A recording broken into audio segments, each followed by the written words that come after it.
Hello everybody, this is Clint Locklear from the Farmer's Grove. I'm down into the bottom part of the pasture. You can see the trees up on the hill.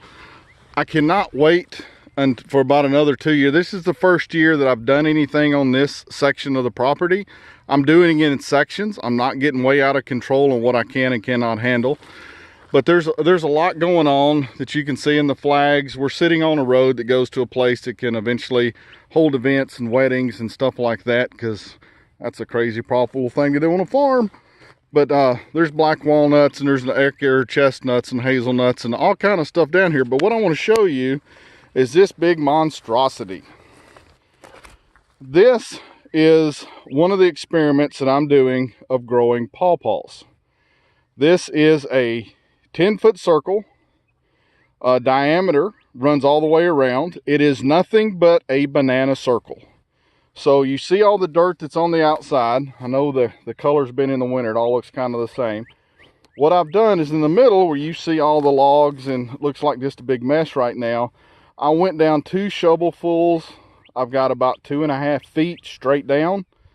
I moved that dirt. There's a big berm all the way around the side.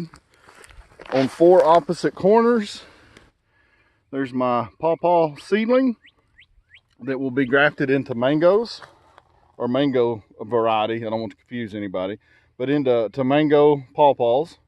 There's 4 of them.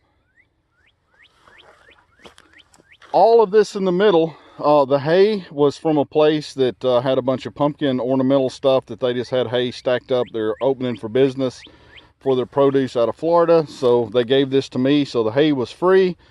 The logs, there's all kinds of logs and wood and stuff in here that came out of someone else's yard where they just stacked it up against the fence line. Hey, do you care if I get that? Please do. So I don't have really any money in this. It took me about 1 hour and 20 minutes to dig this with a shovel. Keep in mind, almost a 50-year-old fat white guy, so there's no excuse if you're younger. The reason I'm doing this is I'm going to show a video of where pawpaws grow naturally. They like being next to creeks and next to low areas in the woods. They don't like to be in the water, and they don't like to be right on the edge of the water per se, but they want to have the access to that moisture and that fertility. So a banana circle, to me, purely as a experiment, because looking at the processes and mimicking the processes of nature, this could give the pawpaws a better advantage of some of the other pawpaws that are over here on this access to the part where we can have the weddings. There's another pawpaw, and cages going all the way down the side of the Jeep where the flags are.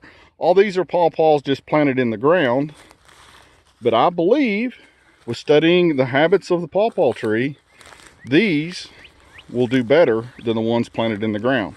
I think it's going to meet the needs of the pawpaw tree better than just planting in the ground with mulch and comfrey and lead plants and all that stuff that I already do.